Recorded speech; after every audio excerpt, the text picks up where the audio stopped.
Hi, I'm Dave Mecke, and you're watching What's Your Story, where you'll meet interesting people doing interesting things in interesting places you'll never see anywhere else.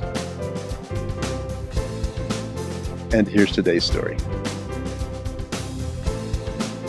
Today we're going to meet Cowboy Ted, who is a friend to young people as well as their parents, and he's got a great show lined up every week going forward just for the kids. And Mom and Dad, you'll like watching him too.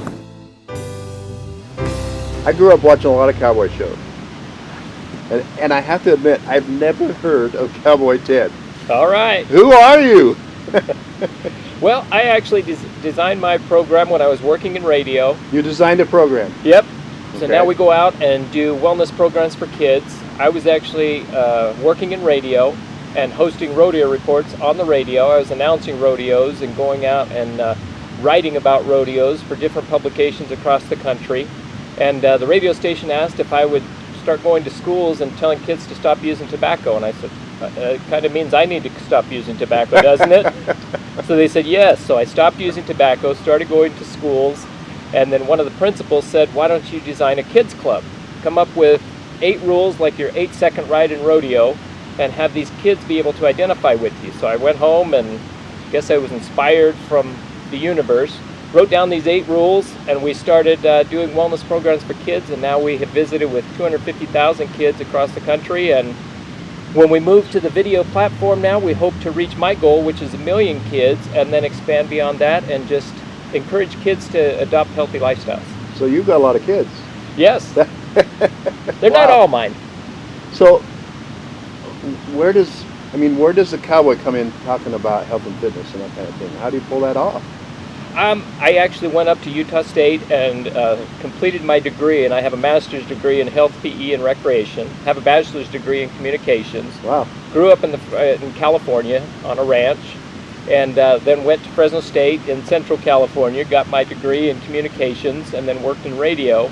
And then just have kind of taken all of my experience and brought them into one circle and been able to do my passion, which is working with kids. So it's fun to go out and show these kids our 8 rules that are symbolic of the 8-second ride in rodeo, but they are all mainstream. Okay, I'm going to have you tell me about those rules in a minute. All right. So you're a smart cowboy.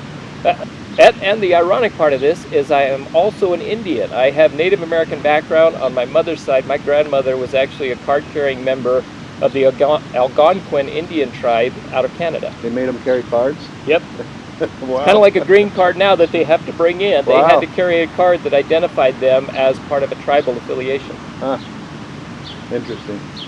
So there's 7 or 8, was it, you said? There's 8, like 8, the okay. 8-second ride in rodeo. 8-second ride in rodeo? Yes, if you ride a bull, you got to stay on for 8 seconds. And I have tried it. I've been on a okay. bull. Okay. Never lasted for 8 seconds, but lasted long enough to get a photo so we can use that to show the kids. It's like, I did try the rodeo. I did try to ride the bull. I broke this right arm and decided that I would be a better journalist and announcer. Okay, so how do you take that 8 seconds from riding in a rodeo to teach something to kids?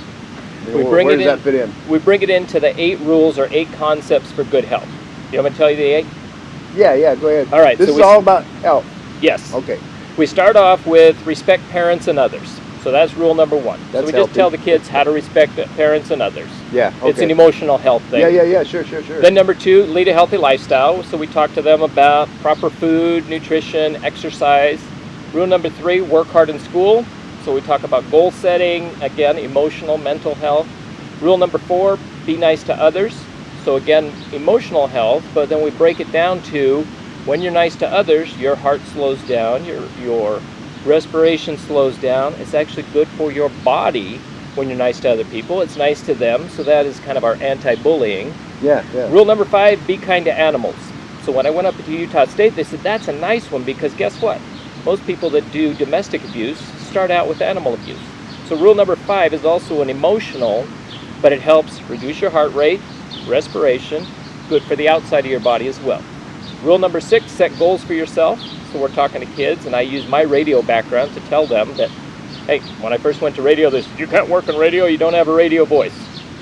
Luckily, the industry changed, and they don't just have to have radio voice. So that, and then rule number 7, no drugs, tobacco, or alcohol.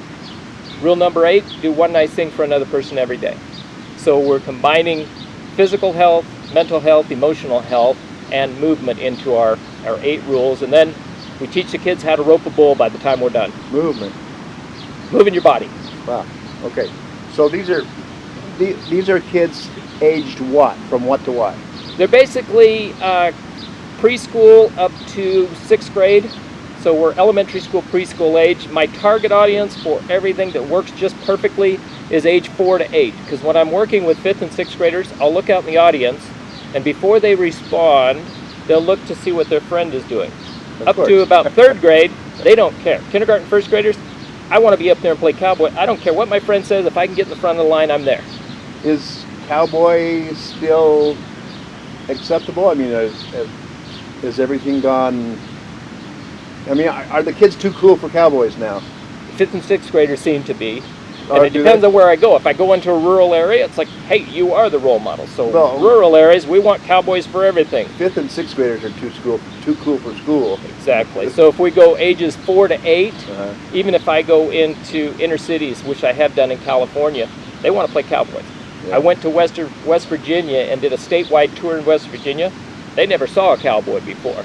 They've seen mountain men, they've seen other things. So cowboys are still cool, depending on the audience. So we are kind of specific about which audience, and we let the people decide. So I go do 45-minute school assemblies, I do after-school programs. Now we're doing our video sessions Really? where we're actually going to do a You're classroom actually- fitness. You're actually doing assemblies at school. Yes. And classroom fitness? Yep. So what we're designing is a little 3.5-minute video that teachers can show in class where the kids get up at their table from their desk, do a little fitness routine like full body rock, paper, scissors, or ABCs with your wrists, sit back down, and it gives them a brain break.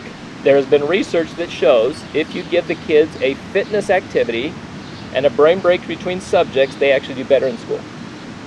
Full body rock, paper, scissors. Yep. That sounds intriguing. So you curl up for one of them, which is the rock, put your hands out While they're straight standing? for paper. Yep. And then the scissors, you just put your feet back and your arms back. And we have them bounce 3 times, just like you would do with your hand. 1, 2, 3. So this time they bounce 3 times, do the rock, paper, scissors, and then they decide who's the winner. Well, and I kind of learned as I was teaching, because I've taught elementary school PE, I've taught college PE, and I've taught college communications. I found out that the best thing that worked for me was experiential learning. So if we get the kids doing it, they retain it, and we make it fun. When I was teaching PE, they're like, okay, you got to teach this, you got to teach this. Okay, it's like, at the end of my time teaching PE, I asked the kids what they wanted to do. I gave them 5 options for movement. And I just monitored and let them do the 5 things that they wanted to. They were having fun, so they were more engaged in it. I don't remember teachers teaching us anything in elementary school at recess. Well, and recess and PE are being eliminated, so that's why we're doing these 3 to Really? 5-minute segments so people can watch it at home and still get their fitness. We're wondering why kids are obese now. We don't offer recess. We don't Yeah. offer a lot of PE. And then we give them an hour worth of homework when they get home from 7 hours of school. When do they have time, like you and I did, to play and be fit? And big portions everywhere they go. Supersized. I had a guy that I was working with from Australia a few years back, and that was his comment. Everywhere we went to lunch and dinner, it was like, wow, you Americans eat so much food.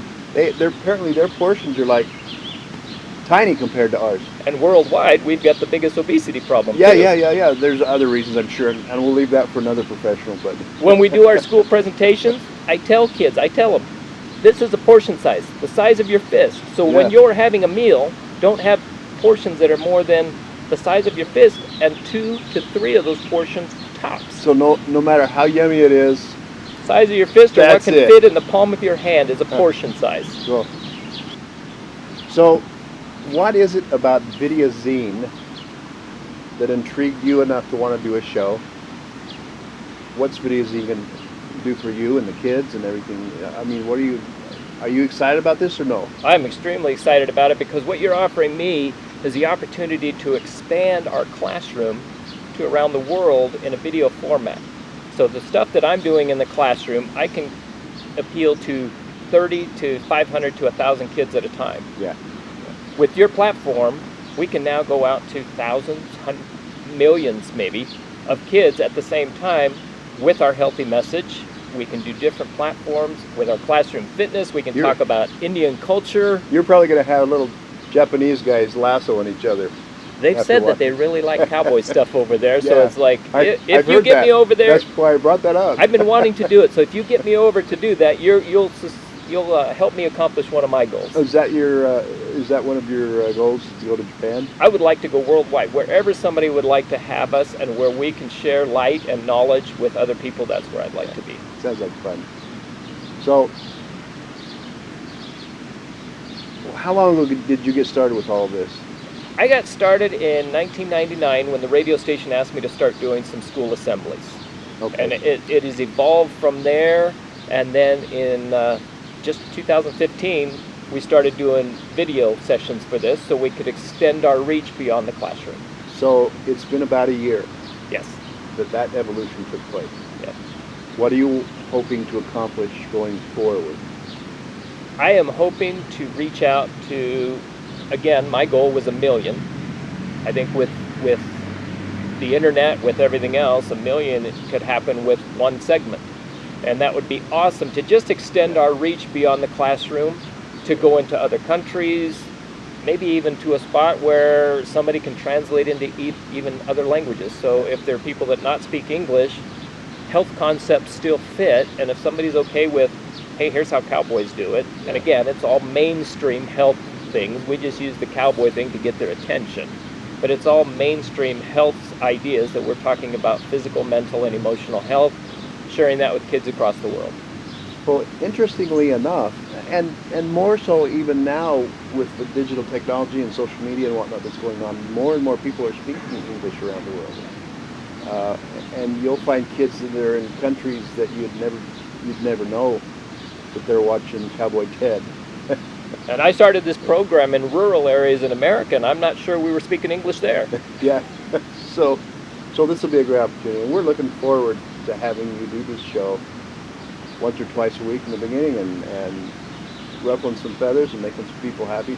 Now this show is for kids and parents. Yes, it's for kids, but we always want parents to be watching what their kids are watching. Sure. So it's always going to be a rated G format, and we're going to put all of our format into 5 minutes or less so that kids can see it quickly. And what we want them to do is we want to introduce these concepts to kids and then say, now go outside and do it. Yeah. Here's your 5-minute introduction. Now go do it. Get outside, get active, get healthy. So Cowboy Ted's going to do everything he can to help you parents, help your kids to learn how to everything from drinking water, 6 glasses a day, and going forward. What I'm hoping to offer is for you to be able to respond back to us and tell us, I sure wish that Cowboy Ted would do a story on this or on that or on the other. So we would love to do that. In fact, I would like to invite kids and families to make videos that become part of our program as well on topics that they find important. yeah, did you hear that? So you kids can make some shows, and Cowboy Ted can take a piece of that and maybe get 2 or 3 different pieces and put you on the show. So I think we've covered everything today. Going forward, we're going to have Cowboy Ted at least once a week, and if you really like him, we'll start having him a lot more on Videazine.